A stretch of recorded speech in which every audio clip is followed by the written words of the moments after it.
പരമപരിശുദ്ധ തൃത്വ കാരുണ്യത്തിന് എന്നേരവും ആരാധനയും സ്തുതിയും പുകഴ്ചയും ഉണ്ടായിരിക്കട്ടെ.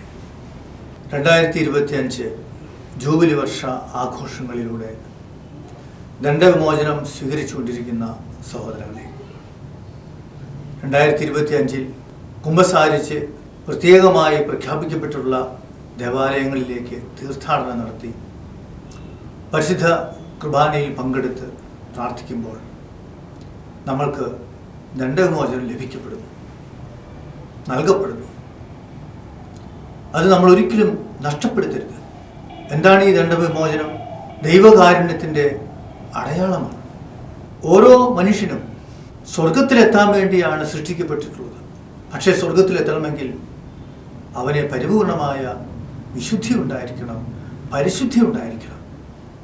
ഈശോ മിശിഹ നമ്മുടെ മുമ്പിൽ വെച്ചിട്ടുള്ള വെല്ലുവിളി സ്വർഗസ്ഥനായ പിതാവ് പരിപൂർണനായിരിക്കുന്നത് പോലെ പരിപൂർണനായിരിക്കുവിൻ എന്നാണ്.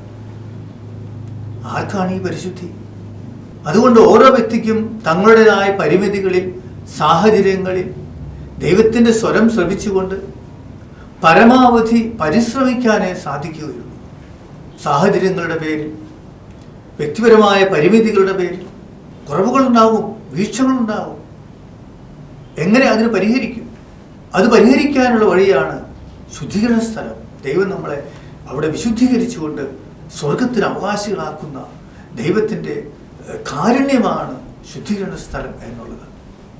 നരകത്തിലും സ്വർഗത്തിലും ശുദ്ധീകരണ സ്ഥലത്തിലും വിശ്വസിക്കുന്നുണ്ടെങ്കിൽ ദൈവകാരുണ്യത്തിൻ്റെ അടയാളമാണ് ഈ പൂർണ്ണ ദണ്ഡവിമോചനം. അതോടൊപ്പം പ്രത്യാശ നമ്മളെ നിരാശരാക്കുന്നില്ല എന്ന അപ്പസ്തോലിക കത്തിലൂടെ ഫ്രാൻസിസ് മാർപ്പാപ്പ പറയുന്ന വളരെ പ്രധാനപ്പെട്ട ഒരു സന്ദേശമുണ്ട്. അത് 9ാമത്തെ നമ്പറിലാണ്. ആധുനിക മനുഷ്യന് ഇന്ന് അമിത വേഗതയിലുള്ള സുഖജീവിതത്തിനുള്ളതായ താല്പര്യത്തിൽ അവൻ നെട്ടോട്ടം ഓടുമ്പോൾ അവന് നഷ്ടമായിട്ടുള്ളത് ബന്ധങ്ങളാണ്. ഈ ബന്ധങ്ങൾ മനുഷ്യ ജീവിതത്തിൻ്റെ അസ്തിത്വത്തിൻ്റെ ഭാഗമാണ്. ബന്ധമില്ലെങ്കിൽ പിന്നെ മനുഷ്യനാകുന്നില്ലല്ലോ. ഈ ബന്ധം എവിടെയാണ് ഉണ്ടാകുന്നത്? കുടുംബങ്ങളിലാണ്.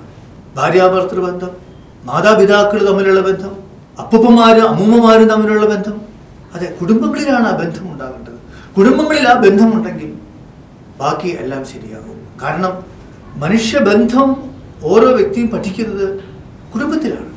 പക്ഷേ ആധുനിക ലോകത്തിന് സുഖലോൽപതയുടെയും പണസമ്പാദനത്തിൻ്റെയും പുറകെ പായുമ്പോൾ ജനസംഖ്യ വളരെയധികം കുറഞ്ഞു പോയിരിക്കുന്ന ഒരവസ്ഥയുണ്ട്. അതുകൊണ്ട് പല സംസ്കാരങ്ങൾ ഇല്ലാതാകുന്ന ഒരവസ്ഥയുണ്ട്. അതിന് പ്രതിവിധിയായിക്കൊണ്ട് പ്രത്യാശ നമ്മളെ നിരാശരാക്കുന്നില്ല എന്ന അപ്പസ്തോലിക കത്തിലൂടെ ഫ്രാൻസിസ് മാർപ്പാപ്പ നമ്മളോട് പറയുക, ഉത്തരവാദിത്വപൂർണമായ കുടുംബം, മാതൃത്വവും പിതൃത്വവും. അതായത് ദൈവം നൽകിയിട്ടുള്ള സമ്പത്തിനും കഴിവിനും അനുസൃതമായിക്കൊണ്ട് ദൈവത്തിൽ ആശ്രയം വെച്ചുകൊണ്ട് ദൈവത്തിൻ്റെ മക്കൾക്ക് ജന്മം നൽകാനായിട്ട് തയ്യാറാവുക.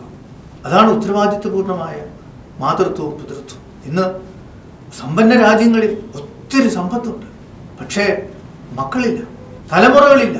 അങ്ങനെ വംശങ്ങൾ നശിക്കുമ്പോൾ ദൈവത്തിൻ്റെ മക്കൾക്ക് കുടുംബങ്ങളിൽ ജന്മം നൽകിക്കൊണ്ട് ബന്ധങ്ങൾ മനുഷ്യവംശത്തിൽ നഷ്ടമായിക്കൊണ്ടിരിക്കുന്ന ആ ബന്ധങ്ങളെ വീണ്ടെടുക്കാനായിട്ട് സാധിക്കണം.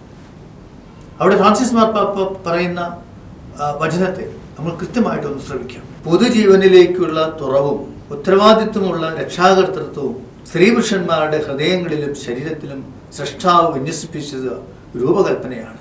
ലോകത്തിൻ്റെ അനവധി ഭാഗങ്ങളിൽ ശൂന്യമായി കിടക്കുന്ന തൊട്ടിലുകൾ നവജാത ശിശുക്കളുടെയും കുഞ്ഞുങ്ങളുടെയും ചിരി കൊണ്ട് നിറയുന്ന ഒരു ഭാവിക്ക് വേണ്ടി പ്രവർത്തിക്കുവാൻ കഴിയുന്നതാണ്.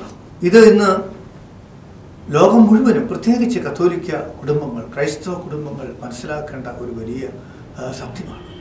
മക്കളുണ്ടാകണം, ബന്ധങ്ങളുണ്ടാകണം, കുടുംബ ബന്ധങ്ങളുണ്ടാകണം എന്ന് പറയുമ്പോൾ അതിൻ്റെയും അടിയിൽ കിടക്കുന്ന അടിസ്ഥാനപരമായ മാനുഷികമായ, ദൈവികമായ, ആധ്യാത്മിക, ദൈവശാസ്ത്ര തത്വചിന്ത കൂടി നമ്മളിവിടെ ഉൾക്കൊള്ളണം. അതായത് മനുഷ്യൻ ദൈവത്തിൻ്റെ ഛായയിലും സാദൃശ്യത്തിലും സൃഷ്ടിക്കപ്പെട്ടവരാണ് എന്ന് പറഞ്ഞാൽ ദൈവത്തെ പോലെ ചിന്തിക്കുവാനും സ്വതന്ത്രമായി സ്നേഹിക്കുവാനും ഉത്തരവാദിത്വം ഏറ്റെടുക്കുവാനുമുള്ളതായ കഴിവ് ഓരോ മനുഷ്യനും നൽകപ്പെട്ടിട്ടുണ്ട്. ഈ ഉത്തരവാദിത്വം ഏറ്റെടുക്കലും ബോധപൂർവം സ്നേഹിക്കലും ഒക്കെ എവിടെയാണ് തുടങ്ങേണ്ടത്? ഭാര്യാഭർത്തൃ ബന്ധത്തിൽ, മാതാപിതാക്കൾ തമ്മിലുള്ള ബന്ധത്തിൽ, അതുപോലും ഇല്ലെങ്കിലും എങ്കിൽ മനുഷ്യനെ മനുഷ്യനാക്കുന്ന, മനുഷ്യന്റെ അസ്തിത്വഭാവമായ ദൈവത്തിൻ്റെ ഛായയിലും സാദൃശ്യത്തിലും സൃഷ്ടിക്കപ്പെട്ടിരിക്കുന്നു എന്നുള്ളത് യാഥാർത്ഥ്യമാകുന്നതും പൂർണ്ണമാകുന്നതും ജീവിക്കുന്നതും കുടുംബങ്ങളുണ്ടാകുമ്പോഴാണ്, മക്കളുണ്ടാകുമ്പോഴാണ്. അല്ലെങ്കിൽ ദൈവത്തിൻ്റെ ഛായയിലും സാദൃശ്യത്തിലും മനുഷ്യൻ സൃഷ്ടിക്കപ്പെട്ടു എന്നും ദൈവത്തെ പോലെ സ്നേഹിക്കാൻ കഴിവുണ്ടെന്നും അവൻ സ്വതന്ത്രമായ ഉത്തരവാദിത്വം ഏറ്റെടുക്കണം എന്നൊക്കെ പറയുന്നത് അർത്ഥമില്ലാത്ത യാഥാർത്ഥ്യമാകും. അത് വ്യക്തികളെ നശിപ്പിക്കുന്നു, കുടുംബങ്ങളെ നശിപ്പിക്കുന്നു, ലോകത്തെ നശിപ്പിക്കുന്നു. ഫ്രാൻസിസ് മാർപ്പാപ്പയുടെ ആ വചനങ്ങൾ നമുക്ക് കൃത്യമായിട്ടൊന്ന് ശ്രവിക്കാം. നാം എല്ലാം ദൈവത്തിൻ്റെ ഛായയിലും സാദൃശ്യത്തിലും സൃഷ്ടിക്കപ്പെട്ട സ്ത്രീ പുരുഷന്മാരും ജീവന്റെ ആനന്ദം വീണ്ടെടുക്കേണ്ടവരുമാണ്. അതുകൊണ്ട് അങ്ങുമിങ്ങുമുള്ള ഭൗതിക യാഥാർത്ഥ്യങ്ങളെ മാത്രം അന്വേഷിച്ച് ദിവസങ്ങൾ തള്ളി നീക്കുന്നതിൽ തൃപ്തരാകേണ്ടവരല്ല. ഇടുങ്ങിയ വ്യക്തിത്വ ചിന്തയിലേക്കും പ്രത്യാശയില്ലായ്മയിലേക്കും നയിക്കലാണിത്. നിരാശയുടെയും അസഹിഷ്ണുതയുടെയും ഫലങ്ങൾ ഹൃദയത്തിൽ നിറയ്ക്കും വിധം ഇത് ദുഃഖം കൊണ്ടുവരും. അതുകൊണ്ട് ഞാൻ ദൈവത്തിൻ്റെ ഛായയിലും സാദൃശ്യത്തിലും സൃഷ്ടിക്കപ്പെട്ട വ്യക്തിയാണ് എന്ന് മനസ്സിലാക്കിക്കൊണ്ട് ബന്ധങ്ങളെ കുടുംബത്തിൽ സ്ഥാപിക്കുവാൻ, കുടുംബങ്ങളിൽ മക്കളുണ്ടാകട്ടെ, യുവതി യുവാക്കൾ പ്രായമാകുമ്പോൾ കുടുംബജീവിതത്തിലേക്ക് പ്രവേശിക്കട്ടെ. ദൈവത്തിൽ ആശ്രയം വെച്ചുകൊണ്ട്, ദൈവത്തിൽ വിശ്വസിച്ചുകൊണ്ട്, പ്രത്യാശയോടുകൂടി ദൈവത്തിൻ്റെ മക്കൾക്ക് ജന്മം നൽകട്ടെ.